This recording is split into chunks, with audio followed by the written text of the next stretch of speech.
ከወደ መዲናችን አዲስ አበባ አስቀያሚ ወንጀል ተፈጸመ። ከአያቴ የወረስኩትን ንብረት በፍርድ ቤት ለምን ተካፈልኩኝ በማለት እናቱንና እህቱን ጨምሮ 5 ቤተሰቦቹን የገደለው ግለሰብ በእስራት ተቀጣ። ሸገር ከተማ አስተዳደር ኩራ ጅዳ ክፍለ ከተማ ኦቢ ወረዳ ነዋሪ የሆነው ማኔ አሰፋ ኡርጌ ባለትዳርና የልጆች አባት ነው።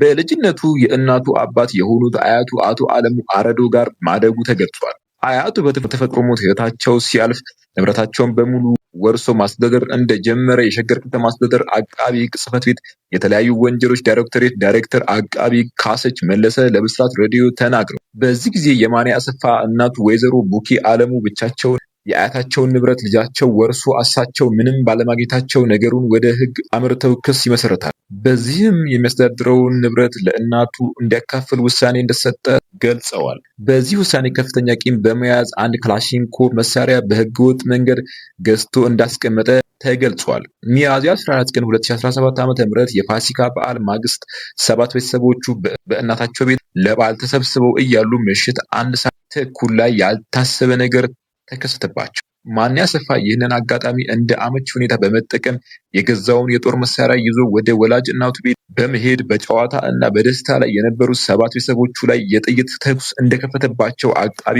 ካሰች መለሰ ገልጸዋል። በዚህም አንደኛ የ60 ዓመት ወላጅ እናቱ ቡኪ አለሙ፣ ሁለተኛ የገዛ እህቱ የሺ አሰፋ፣ ሶስተኛ ወንድሙን ደምሰው አሰፋ፣ አራተኛ ሚቱ አለማየሁ የ8 ወር ልጅ፣ አምስተኛ ብርቂቱ ብሩክ የ1 ዓመት ከ6 ወር ህፃን በአጠቃላይ የ5 ሰዎች ህይወት በተኮሰው ጥይት ህይወታቸው አልፏል። በተጨማሪም ረሺ አሰፋ እና መገረሳ አለማየሁ የተባሉ የቤተሰብ አባል ከፍተኛ የአካል ጉዳት እንደደረሰባቸው በማስረጃ ተረጋግጧል። የአካባቢው ነዋሪዎች በተደጋጋሚ የተተኮሰውን ጥይት ድምፅ ሰምተው በስፍራው ሲደርሱ የ2 ህፃናትና የሌሎች 3 ሰዎች አስክሬን እንዲሁም የ2 ሰዎችን ጉዳት ተመልክተው ወዲያውኑ ለፖሊስ ሪፖርት አድርገዋል። በዚህም ፖሊስ በፍጥነት የተጎዱትን ወደ ሕክምና በመላክ የ5 ሰዎች አስክሬን በማንሳት ለምርመራ ልኳል። የድርጊቱ ፈጻሚ የ43 ዓመቱ ማኔ አሰፋ ድርጊቱን ከፈጸመ በኋላ ወደ አጎራባች ክልል ለማምለጥ ሲንቀሳቀስ ፖሊስ ባደረገው ጥብቅ ክትትል በቁጥጥር ስር ውሏል። ፖሊስም የምርምር መዝገቡን ሲያጠራ ተከሳሽ ድርጊቱ ሙሉ በሙሉ መፈጸሙን ቃሉን የሰጠ ሲሆን የምርመራ መዝገቡን በአስክሬንና በተጎጂዎች የሕክምና ውጤት ወንጀል በተፈጸመበት መሳሪያና በተጎጂ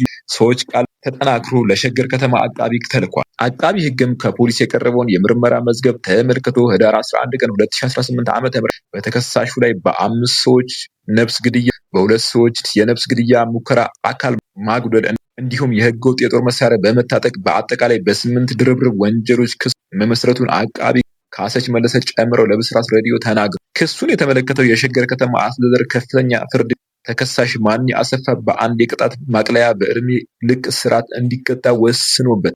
ውድ ተመልካቾቻችን እናንተስ እንደዚህ አይነቱ አስቀያሚና አስከፊ ወንጀል ላይ ምን አይነት አስተያየት አላችሁ? ፍርዱስ ተገቢ ነው ትላላችሁን?